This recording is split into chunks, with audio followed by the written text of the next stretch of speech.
Welcome to the Paramedic AF Show with your hosts, Dan and Michelle. We hope you've come prepared to be challenged, offended, and encouraged.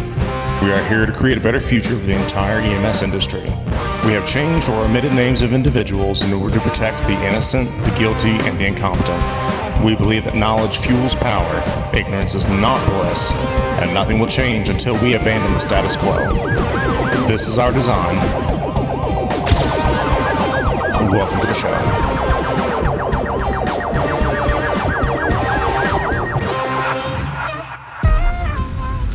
And welcome back to the Paramedic AF Show. I'm Daniel. And I'm Michelle. And we are finally back for episode 6. Sorry for the delay. Life is chaotic right now and shit happens. But we are very excited to be back with you today. This particular episode we were originally going to have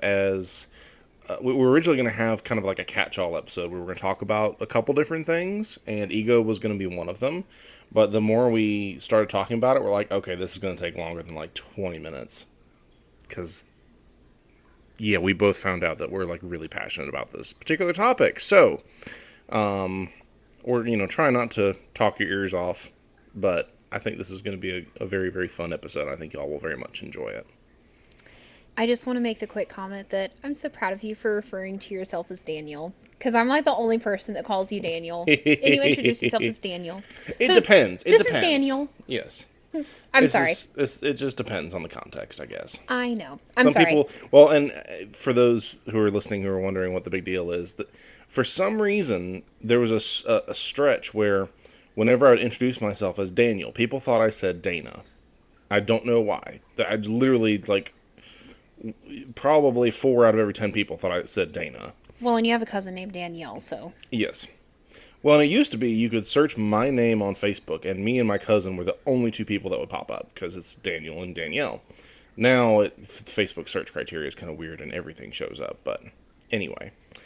So, not to get too far off topic, we're talking about ego. So, we're going to start with kind of a general definition of ego, and then like a psychology-specific definition, and then kind of go from there. So, I know in, one of the previous episodes, we had given like a couple definitions of ego, but since we're going to kind of dive in more to the psychology side and how it applies to EMS, the straight, down and dirty Webster Dictionary definition of ego is a person's sense of self-esteem and self-importance. Now we're going to move on to the psychological definition. Ego is one of the 3 divisions of the psyche in the psychoanalytic theory that serves as the organized, conscious mediator between the person and reality, especially by functioning both in the perception of and adaptation to reality. If you're going to look this up or anything, it does have to do with Freud, and you have the id and the ego and the super ego and all that. You can go down a total research rabbit hole. I know there's a good bit of Freud stuff that has been debunked, but we're not talking about our mothers today. We're not going down that rabbit hole. But just if you're curious about some of the stuff that we talk about, that is a beginning search that you could do if you are interested. And really, when we're talking about ego, there's a lot of negative connotation around that term, especially in today's culture. We hear a lot of pop phrases about ego, but really, the ego is an essential part of our identity as humans. It's the identity that we create for ourselves that allows us to meet our deepest, most basic needs and desires while still being accepted in society as a whole. Because it drives both how we see ourselves, but also how we want to be seen by others. And even though we live in a first world country where we have all the luxuries and, that you could even think of, as humans, we still operate on a very primal level. We have very primal instincts and needs, but we need to integrate those into society. So ego is a very essential tool in bringing those things together so that our deep down needs are still satisfied, but we're still accepted in the society and we can still function well within society. And really, without an ego, we can become mentally ill and can experience a psychological break, because that really, it is connected to our because it's connected to our deepest drives and desires and so forth, if we don't have that strong sense of ego, then we're very much just at the whim of whatever our body, tells us and whatever society is going to tell us to do, and we can't reconcile those two. Well, when you reference becoming, what society wants and everything, truly, if trauma or something else truly breaks somebody's ego, we can become pliable to literally anything. I mean, somebody can twist you into something, literally anything. I mean, it's basically broken will. Yes, it's something that narcissists especially tend to play on is when you don't have a sense of ego, when you basically completely deprioritize your own needs, your own desires, your own wants, then you are susceptible to becoming a victim of someone who has, conversely, a very disproportionately huge ego and will use you with literally no limitation to meet their own needs. So, we talk about ego being an essential part of our identity. There's negative and positive aspects of it. We'll kind of dig into the negative effects of it first. So, with ego, when having a big ego, or, in EMS, we refer to big personalities, alpha personalities, all the rest of it. When ego becomes a problem, it happens when our personal perception overrides other priorities and good judgment. A certain level of self importance is essential to function in literally anything, but it has to be balanced with, in a professional setting, especially with cooperation with others and the good of those around us. We really, being self centered, kind of plays into all this. If you have a negatively grounded ego, the person is constantly seeking validation, and it's to help conceal insecurities and fears. You kind of create a facade of confidence. And I mean, we all have heard fake it until you make it.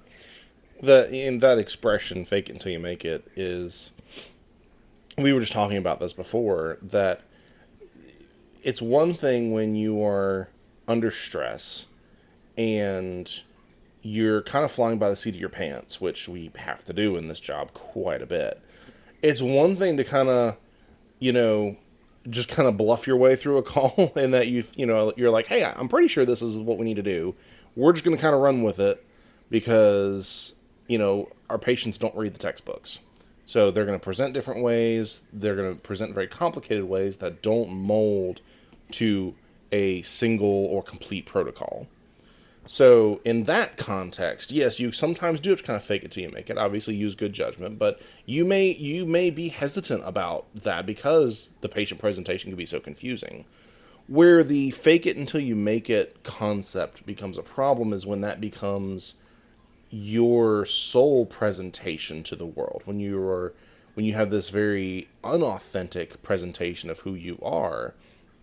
If you're a very, anxious, insecure person deep down, but you are forcing this calm, collected exterior that's not genuine, that's going to create issues and dissonance, which we're going to get into here in just a second. Well, and just touching on that, usually that turns in the fake facade, usually turns into overcompensation, which the overcompensation is kind of when you start getting into some, hairy pathways. Which, speaking of, overcompensation and being stressed on calls, we have heard everyone is going to be able to think of this one provider. We have heard, a person or people referred to as acting neurotic.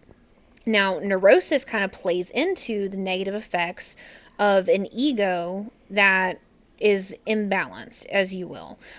So it's being neurotic is having a tendency to experience negative emotions, anxiety disorders, or having unhealthy coping behavior. So whether it's overcompensation, we can all describe people. These words are kind of interchangeable. If you're on an oh shit call and you're kind of having the fake it till you make it like confidence, like it's more so you're going to remain calm in front of the patient, even though internally your, inside out emotions and your control brain are freaking out together, but you don't freak out in front of the patient. Now, you don't carry that into your entire life, your entire interactions with literally everybody. Maybe after the call, drop the quote unquote facade or the fakeness so you make it and freak out, cry, scream, yell, talk to somebody about the true, freak out. Continue learning and training to kind of level it. You don't want to fall into having the constant negative emotions about yourself, getting general anxiety. And obviously, we've talked about the negative coping behaviors before. Now, all of this kind of also plays into something called cognitive dissonance. I strongly suggest everyone, I know it's kind of nerdy, but start kind of just doing a general search into cognitive dissonance. We're going to touch on it extremely briefly, but we could probably talk on all the different types of cognitive dissonance and how it's broken down for an hour, 2, 3, it's never ending. It's very fascinating. But cognitive dissonance is the perception of contradictory information between our thoughts and our actions, between our thoughts and core beliefs, and the mental toll of that friction of everything biting it. Kind of pick a word. Now, we weren't sure exactly for a good example. We talk about a little bit later on about different cognitive dissonances within healthcare. But one that kind of popped up tonight when we were getting ready to record is imposter syndrome. Now, this is not something that I was familiar with prior to entering this field. It was actually brought to me by an EMT that I knew in school. And I'm going to tell you right now, I love him to death. He is a wonderful example and he is brilliant. But to sum it up, imposter syndrome is the persistent inability to believe that one's success is deserved or has been legitimately achieved as a result of one's own efforts or skills. So, my friend, best friend, I love this child. I say child, but this male. I met him in school when he was in EMT school, and I tell you, he is stupid smart. I look at him and feel dumb. But he made fantastic grades. I think he was one of the top 5 in his class. I can't quite remember, so I don't want to lie to you, but he was in the top part of his class. And he always did wonderful on ride times. He asked fantastic questions. His practicals were great. For a student, don't get me wrong, he wasn't perfect, he wasn't infallible, but for a student, he was wonderful. He had put in the time and effort to learn the job. When he came to me as a new hire on his 3rd ride time, one of the first calls we ever had was, y'all are going to laugh. Let me guess, a cardiac arrest. Actually, it was. Hey! It was called out as an unconscious, and just reading the call notes, I called back to my paramedic partner, and I was like, hey, this is probably going to, turn into an arrest. And sure as shit, halfway there, oh, this has been upgraded to cardiac arrest.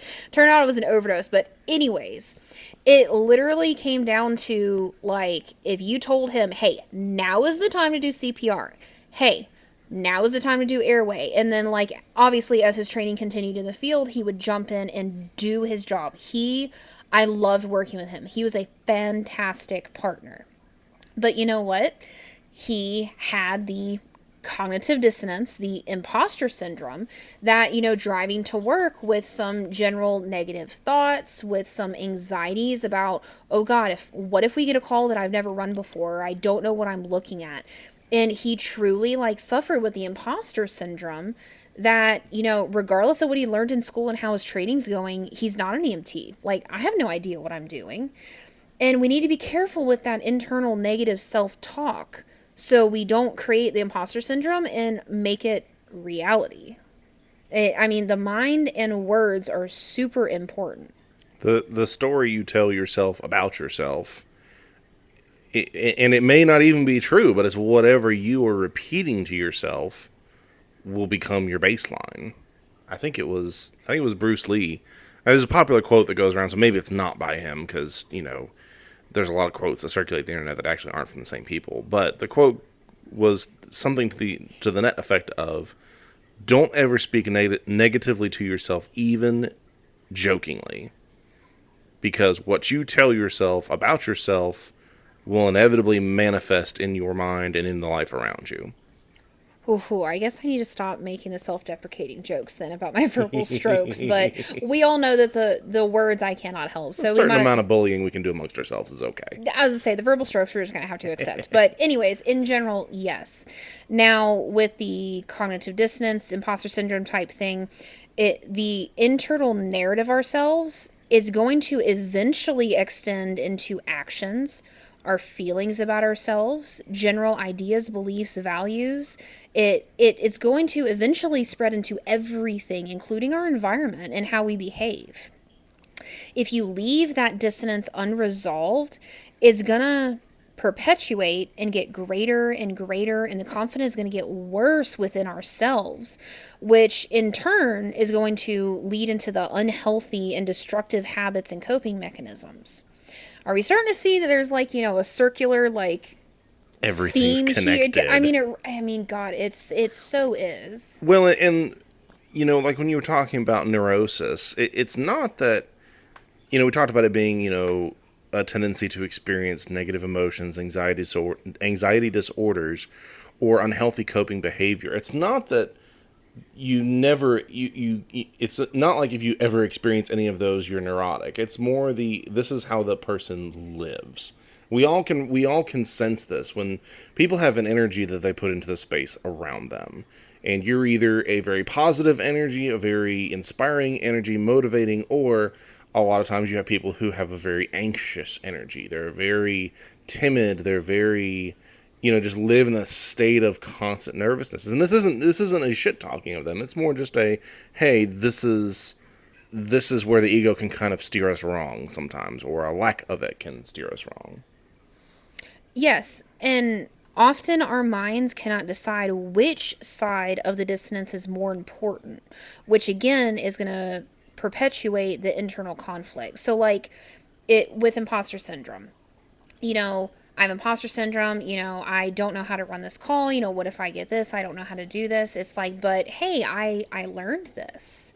It's like once you're in that cycle for so long, it kind of starts to turn into a core belief. It's like, okay, well, do I know how to run this call or do I not? Because I thought I learned it here, but maybe I didn't. Maybe I read something here, but like this is proof. And we start looking for proof to reinforce one belief or the other. So it's also what we're constantly putting into the body with what we're listening to, or what books we're reading.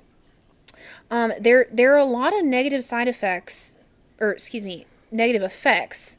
I guess you could say side effects, but it's not physical. Well, it could turn into physical. There's negative aspects of the ego. There we go. I couldn't find the word. But what about the positive effects of ego? Because we all have one. I mean, we need one. Well, and this again is where people get kind of touchy, and there's a lot of, and this can be affected by people's religious views. It can be affected by, their own experiences, how they handle the concept of ego. And, I grew up in a very ultra conservative, Christian upbringing, and there was this kind of sense of, oh, you need to die to yourself. You need to sacrifice, your needs and desires for, whatever path you're on. We won't get into that because we're not going to delve into the religion thing right now. But what I think a lot of people who are in those camps miss is that there's actually very positive effects of ego that are very healthy and very natural and are meant to be pushing us towards our better selves. Because really, if you without ego, there's nothing that's really driving you towards your goals, what you specifically want to accomplish. Whereas when you have a positive ego that is positively influencing your life, it drives you to keep moving towards your goals. It reminds you, hey, we want this. We deserve this. It fuels that ambition, your pursuit of excellence, and you're constantly striving for improvement. I just thought of something when you were talking about like your internal drive and motivation, all that kind of stuff. So in some of the instructor classes, it literally breaks down like the motivation for, well, for doing the classes, but in general, it's applicable. So you have your intrinsic, as in like your internal drive, and then your extrinsic drive. So, like, a simple example of like, let's just take somebody going to EMT school. Frequently, at least in our area, what we're seeing is firefighters, for example. Like, we'll have an influx of firefighters periodically coming to take their EMT. It's like, oh my God, there's a ton of you. Well, their extrinsic motivation is their fire department says, hey, we'll hire you, but within a year, you need to have successfully passed your EMT in order to stay employed. Or, paramedic school, or it picks some kind of condition, or they're wanting to up a certification. But the point being, there's an external driving factor. Part of I wanted to go to paramedic school. Don't get me wrong. God, I wanted to go to paramedic school for fucking ever. But part of my external drive is I was a single mother to 2 kids, and I'm like, God, I want to do this. I've wanted to do this forever. Like, now's the time to fucking commit, do or die, because in general, I needed to make more money. But now let's take the intrinsic, the ego, the hey, we want this, we deserve this. Internally, my monologue is I'm good at this. I want this. Like, I want my kids to be proud of me. I'm proud of me. Like, you have both of them going. And the internal ultimately comes from ego. Well, in this particular context, you need both. You can have intrinsic motivation without an wow. You can have You stroked. intrinsic motivation without the extrinsic motivation. Because as long as it's coming from within you, that motivation is always going to be there. And it means something to you when you accomplish it. You're actually going to experience some genuine happiness even when other things around you don't seem to be going well. As you are pushing towards those goals and achieving things, it's going to bring you peace and contentment. I would say that's true, but it's almost like you need the intrinsic drive to be successful. Now, bear with me. If you have somebody, let's take fire for example, and now I'm totally not picking on them. Just I have seen this in a couple of cases where intrinsically they're like, I don't want to deal with medical. Like, this is not what I want to do. It could be older, younger. There's literally no age situation, but it's just I don't want to do medical stuff. I only want to do fire. But God damn it, my extrinsic motivation is the department is making me. If they're not like personally committed and involved and like, okay, I'm gonna do this, they're not gonna do as well. Well, and that's where I was going. That was kind of my next thought is Sorry. those, and not just in that context. I've seen a lot of people who have gone through EMT school just because they were bored. They're like, oh, this seems kind of like it can be easy. I need some more money, so I'll go do this. And they didn't have that intrinsic motivation to do well. And honestly, and sometimes people find it. Sometimes they get into it, they don't really care, but then they start doing it, and they actually start to kind of latch onto it and get, bit by the bug. But it's me. but a lot of people will get in. I don't say a lot of people. I have seen a lot of people who don't have that, who are just riding the extrinsic motivation, and they don't do well. They might check the boxes, they might pass the tests and get the certs, but, as far as being out in the field and really thriving in that situation where you have to think on your feet and make decisions and take action, they don't tend to do as well. So ego is important because you need to have that something driving you further. And your ego will also boost your self-confidence, and it gives you that extra push to be able to confront and overcome your fears.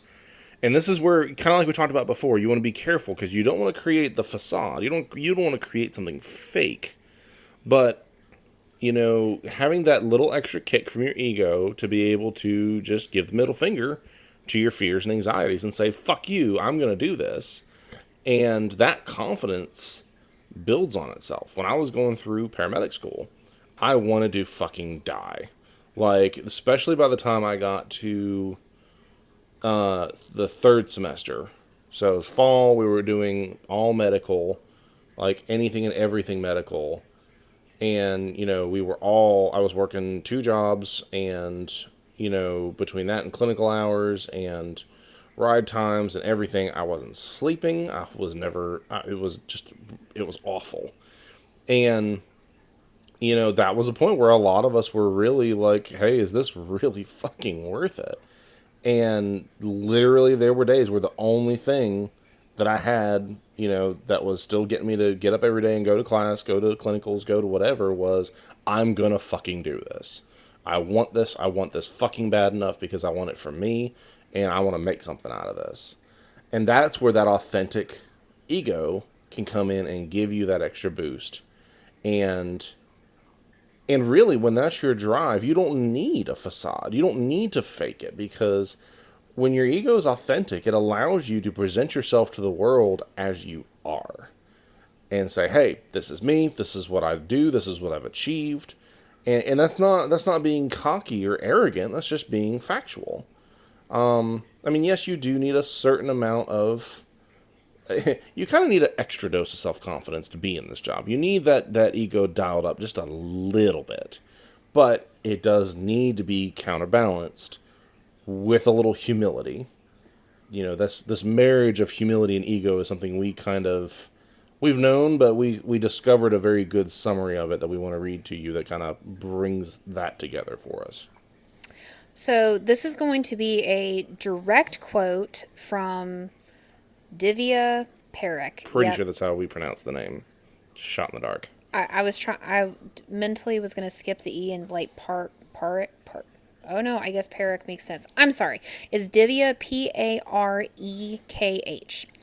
Anyways, she wrote an article that presented in Forbes in April of 2022 titled "Balance Ego and Humility to be a Good Leader." It's applicable to pretty much anything. So the quote is, humility intertwined with ego allows you to have a firm belief in what you know and enables you to continue learning throughout your life.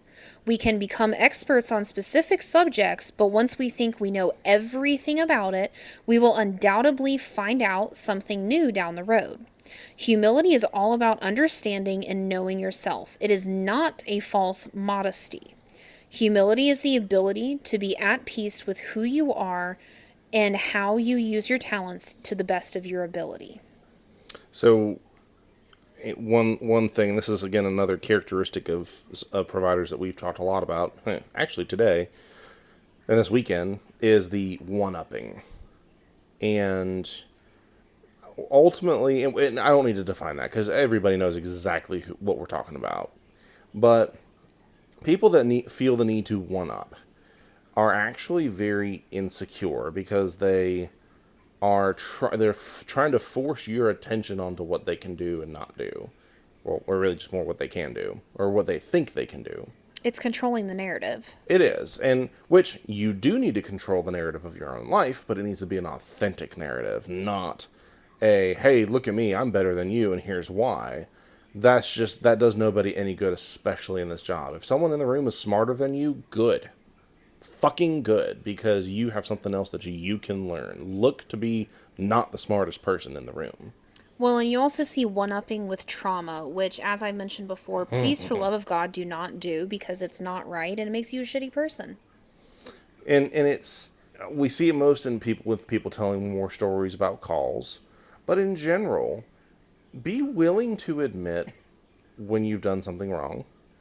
Be willing to learn from someone. If you're if you're talking about a patient, obviously in a HIPAA compliant way, and someone says, hey, did you think about doing this? Or what? Or whatever.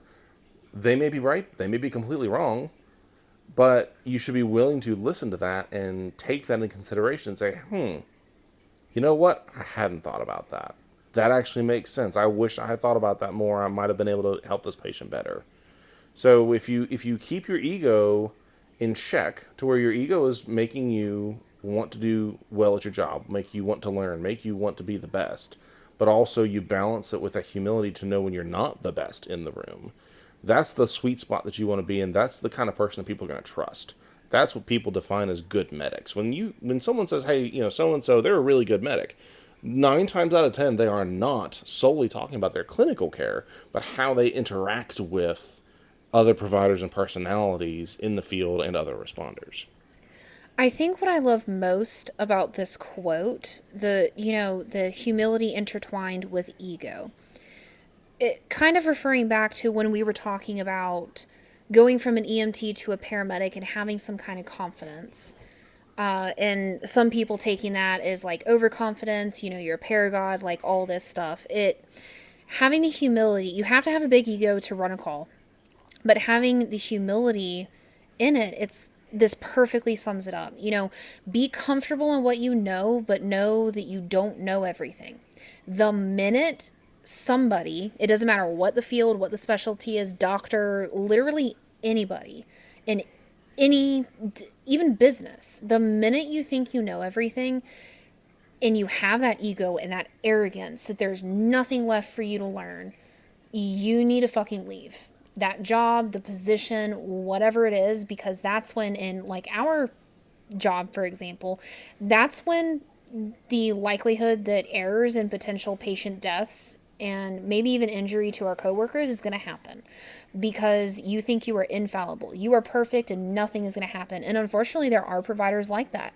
It doesn't matter whether you're an EMT or a paramedic, a critical care, a nurse, doctor, literally anything. It is impossible to know everything at any given time. And having the humility, understand yourself, be who you are, and have peace with that.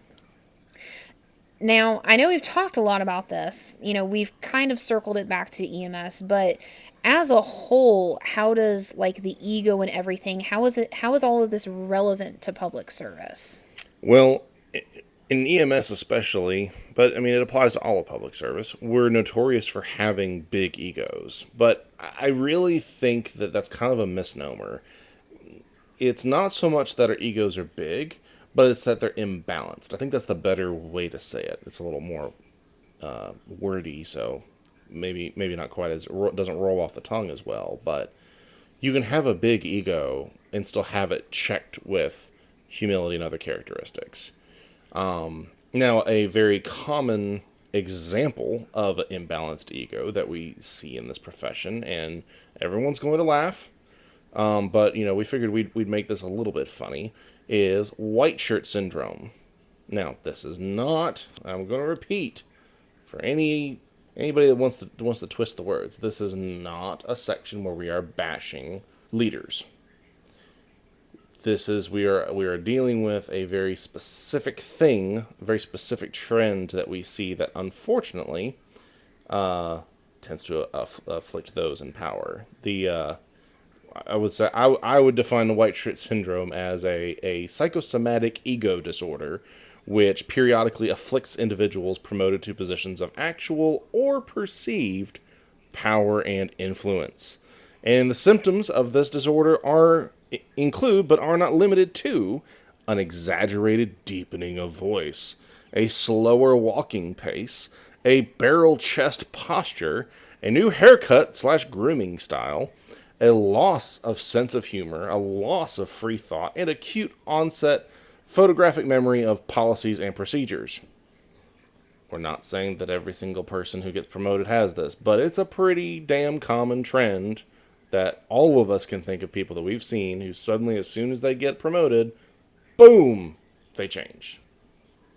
Now, we're like Daniel just said, we're talking about, just as an example, when you have, let's say, a blue shirt or a gray shirt or whatever, like the general field staff shirt is, when you have a provider on the truck take like that initial first like step into management.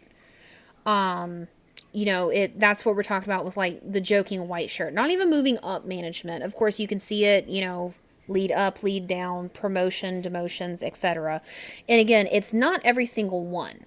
Just you see it with certain inflated egos that do not have a lot of humility, that tend to want to over exaggerate to obscure their insecurities.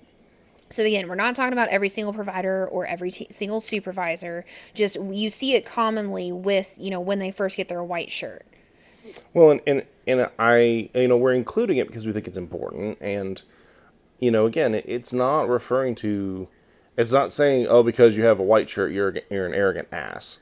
But this is a chronic problem. And that's why I want to talk about it, because I have seen too many people that, whether it's their initial promotion or whether they make a bigger jump within the management tree, they suddenly become a different person.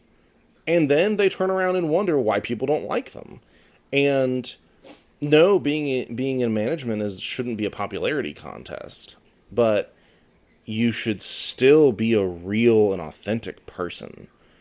And just because you are now in a position of authority doesn't mean that you need to put on this facade. Because what did we just talk about? That's a cognitive dissonance where you're creating this persona around you that is not tied to who you actually are deep down. It's just, oh, well, this is how, someone in authority should act. Fuck no. Abso-fucking-lutely not. This is, I've seen this too many times, and I think it should be called out every single time, because this is wrong. This is so wrong, and I will die on this hill that if you're going to be a good leader, then when you get promoted, you should become even more genuine and more authentic and more involved in the mission that you're of your agency and of taking care of the people around you. Well, in this narrative, like playing into the cognitive dissonance and everything, it's most commonly seen in the systems that still play on the good old boy system. I mean, yes, but I would say it really just pops up all over the place. Yes, it is easiest, and it's there's no accountability for it in the quote good old boy structure. It's just worse than the good old boy structure. No, For the most part, yeah. it can be But there without the good old boy system. yeah, but I would say the relationship there is not direct. It definitely flourishes. And we can delve more into good old what is the good old boy system, by what is the definition of that later, but because ultimately it just comes down to an additional discussion about leadership and psychology and power and so forth. But this white shirt syndrome thing is just, it's a problem, and it needs to stop, because this is one of the many toxic things that is going to kill our industry. It's going to kill our professionalism. It's going to kill any respect we get. And it's just going to cause more problems in the culture that we already have enough things to deal with. We don't need to be dealing with this too. So if you get a promotion, go do some reading about how to be a good leader. You should be doing that anyway, honestly. Before you get promoted, you should be learning how to be a leader long before you get promoted somewhere. But just because you're promoted doesn't mean you're good at being a leader. So do that, do the work, learn what that means, especially in today's age, and how to motivate people properly and build good relationships, effective relationships with your team. So, we kind of made fun of the white shirt syndrome a little bit, but we also had a serious conversation about it. But, moving on to, how this topic of ego and cognitive dissonance and everything affects EMS. One thing that I personally am very passionate about, in addition to the white shirt syndrome one, is something that's very near and dear to my heart, is a lot of us experience this when we come into this job and our ideal is to help people, to make a difference, to, be there for people in real emergencies. When all of that is met with the abuse of the system by the general populace, the focus on liability-based medicine instead of evidence-based medicine, the silencing of people who try to truly educate patients on wellness and what's right, because let's face it, wellness doesn't make money. Healthy people don't make money. Maybe you were wanting to save the world and now you feel like you're just intervening with natural selection. Maybe you feel that the abuse of the healthcare system is unjust, but you don't have a way to resolve it. A lot of us experience this cognitive dissonance, and it takes a toll on you for a while, and it's only gotten worse, and that's why I believe there's such a high turnover rate now in this job, because this is an everyday conflict. This is something you can't escape. We joke about it, how, so few calls that we run are actual emergencies, but it's true. You really shouldn't even call us EMS anymore. We're just MMS, mobile medical services. Like, that's really what it's come down to at this point. We're medical Uber. Yes, we really are.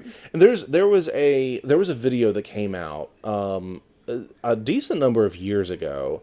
There's a doctor, he's an actual, I believe he's an ER physician, who has his own YouTube channel. His handle is ZDogMD. Now, I don't know what his actual name is, but he released this video on moral injury, and I'd encourage all of you to go watch this. It's on YouTube. If you just look up ZDogg, DOGG, and moral injury, and watch that video, and he really digs into why the concept of, quote, burnout is kind of bullshit. Because when a lot of people are being accused of burnout, is really they're experiencing this cognitive dissonance and don't know how to get around it. And they feel stuck in this job, and they have this continual internal conflict that they don't know what to do with. And unfortunately, this is not going away anytime soon. The way our healthcare system is now, the way our legal system is now, because this is not something unique to EMS. This is something that I'm beyond certain that law enforcement deals with too. These guys that get out there on the street, they want to come in and make a difference, actually help people, and they realize that there's so much political red tape and so much political correctness, and their hands are cuffed in a lot of ways that they can't make a difference. They feel like they can't make a difference either. So this is a broader problem, but we need to talk about it. We need to be honest about this, and we need to start trying to either, we can't fix the general population, not overnight at least, but we need to be dealing with this internally. Otherwise, it's just going to continue to rip us apart. So, unfortunately, not all of our cognitive dissonance that we experience in this field is going to be as heartfelt as, wanting to save the world and then being met with, the unjust healthcare system, which, good night. We could talk about an unjust healthcare system and, all of the things that could be fixed for the next 50 years until we die. I mean, our family alone had experienced 2 unjust medical situations a little over a year ago, within a week of each other. I mean, there's so many problems with that, but what we need to discuss is how we are dealing with it within our own field, within ourselves. So with the anxiety and confidence and everything, we're all prone to neurosis at some point. But the problem is the general idea of the cognitive dissonance and coping mechanisms and everything, it's too often glorified within public service. We running joke, how we use, oh God, I almost said weed. that's not what I meant. How we use nicotine, and caffeine and everything. Good night. The amount of caffeine that I used to drink was it was almost like a joke, like a haha, I'm gonna die by caffeine overdose. Well, you guys, I was probably a little too close to that for reality, and we shouldn't be joking or glorifying it. Well, and alcohol plays into that too. Oh, yes, it's and nicotine, alcohol, caffeine, all of these things, the sleep deprivation, that feeds our behavioral and psychological problems and our general health problems as well. Yeah, it's almost, I guess circling back to, it's almost like a dick measuring contest. Haha, you stayed up for 36 hours. I stayed up for 48. Listen, I can't tell you people I've heard who are like, oh yeah, I worked a 96 the other day. What the fuck? Ha! No! And look, I've done some long shifts. I get it. But it shouldn't be a competition. It shouldn't be a competition. And if you're actually really worried about providing quality patient care, I'm sorry, you cannot be at work for 96 hours straight and be providing quality care. That's fucking bullshit. So I will die on that hill too. That's nonsense. which brings us back to, glorifying in public service, we excuse the unhealthy coping mechanisms as substitutes instead of getting real help. And, it's not because we, want to get fixed or don't want to get fixed per se, but because we get stuck in this vicious cycle of pain and pleasure, which is not as fun as it might sound to some people. It's that it's that dopamine exhaustion that we get. Something that we actually read about. So like, I could be watching a TV show, for example, and I found that with my attention, I rarely can watch movies anymore. I do better with the shorter, like, up and downs of a TV show. Well, now while watching a TV show, I have to be doing something else, to keep my attention, to keep that dopamine going. And not only does that play into, the mental exhaustion, your polyvagal theory, but also it's the unhealthy coping mechanisms and your dopamine exhaustion. I'm telling you, it all fucking circles together in good and bad ways. We really do need to have a dopamine episode. That's kind of like a favorite topic of mine. And Well, but we're doing the book. We're looking at a book too. well, yeah, we but will. we'll come back to that. But it all truly goes together. We are responsible for getting whatever help we need to resolve these ongoing issues in our lives, or it's just going to make us worse. Now, another area where ego can bite us in the ass is how we handle failures and or correction. It goes to our corrective investment. Haha, do you see how all these, episodes are kind of tied together? But it's how we behave with it. You have to have that humility. When somebody is coming to you, hopefully not at you, because then we get defensive, but coming to you, it is really easy to throw up a defensive shield when triggered. When anybody tells us that we could have done something better. Now, obviously, it comes down to how we're told, how the communication is. But while it is important to be honest in our assessment of our failures, it's okay to defend yourself against the false accusations. But it's equally important to maintain the humble posture and admit when you have been wrong and or done something wrong. Being able to do this can actually boost your ego in a way because people are more receptive to somebody who is willing to admit they messed up than with somebody who acts like they're never at fault. None of us are infallible. Period. And again, we know this is a very sensitive subject for a lot of people. And I'm sure there's going to be a lot of people who are like, but. This is a bigger topic than we're used to thinking about. We're used to thinking about, oh, big ego's bad. No, big ego can be good if big ego works with other good things in the body and in the brain. And it's important for us as providers to keep our egos in check, but keep them healthy as well. And yes, you need to address those unhealthy coping mechanisms because a lot of those are actually not going to help your ego any. Get whatever the help you need. Be willing to admit when you have a problem, when there's cognitive dissonance in your life, when you're not handling something well. That's okay. But also invest in a good ego. Build a good ego. If you're insecure about some aspect of your life, go fucking do something to change it. You don't like the way you look in the mirror? Go do something about it. Change the way you eat. Go run. Go walk. Go walk for an hour outside. Go to the gym. You can get a cheap gym membership somewhere. Go pick up something heavy, put it down, and be done for the day. And repeat. Do something to start moving towards those goalposts. You can create happiness in your own life by feeding your ego good, healthy things. And when it comes to professionally, as providers, be expanding your knowledge base. Learn from other people. Pick other people's brains. Don't let your ego get so big that you don't have the humility to learn from someone else. I actually have one last quote, and I'm not sure exactly who said it, and I say quote loosely, just something that I've read. It says, "Nothing can destroy iron, but its own rust can. Likewise, nothing can destroy you, but only your mindset can." Now, obviously, we can find exceptions, to the rule, for iron and mindset, narcissist, this, that, all the rest of it. But the general idea of it is there, and it's finding a balance with your ego. And no one's responsible for your ego but you. Period. If you're going around looking for people to boost your ego, nah, bro. That's not how this works. You're responsible for maintaining it and doing the things to build a healthy one and also curb an unhealthy one. Because it goes both ways, just like anything in life. You can have too much of anything can be good or bad. It's finding something in moderation.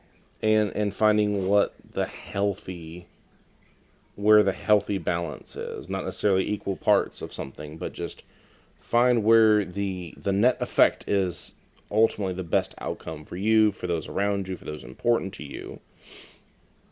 So I know we've kind of been all over with this topic, and there's so much more that we could dig into. This was a very quick, like, cursory view of the topic. Again, this is why we're doing this, is not to be a definitive source, but to get people talking.